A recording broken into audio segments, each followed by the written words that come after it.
Hej, mit navn er Søren, og spillet jeg skal anmelde i dag, det er spillet SingStar Boybands vs Girlbands.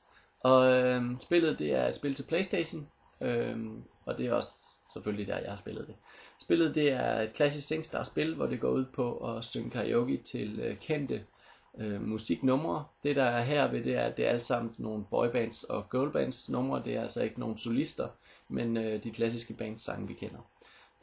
Det er rigtig rigtig sjovt, og hvis man kan lide at synge, så er det et fedt spil. Jeg synes personligt det er skægt og skal ramme de forskellige noter til sange man kender i forvejen. Samtidig med så kører der musikvideoer bagved, som gør at man lever sig ind i noget man kender. Det gør at grafisk så er det okay, men det er ikke noget voldsomt. Det får ikke mere end 3, fordi det er ikke særlig krævende.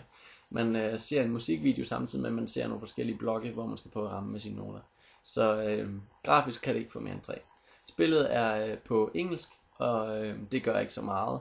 Det er selvfølgelig lidt træls, hvis ikke man forstår engelsk, og man ikke er så gammel endnu. Så skal man måske lige have far og mor til at hjælpe med at gå ind i de rigtige forskellige spil, fordi der er mange forskellige måder at spille spillet på. Men for os andre, så gør det ikke så meget, og da sangene også alle sammen er på engelsk, så er det meget logisk, at spillet også er på engelsk. Jeg giver min game experience af det her spil, det giver jeg 3. Det gør jeg, fordi at jeg synes mange af de andre er måske lidt sjovere, der er nogle federe sange i. Det er meget oplagt til at synge mange forskellige med. SingStar er slet ikke til at synge alene. Man skal gerne have en, men lige girlbands vs boybands, det er oplagt, at man er flere, fordi at man så kan synge gruppe mod gruppe i Pass the Mic.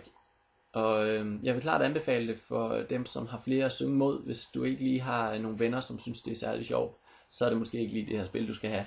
Men hvis du er en, som elsker at have folk på besøg, så er det et rigtig godt partyspil. Alt i alt, så giver jeg spillet 4.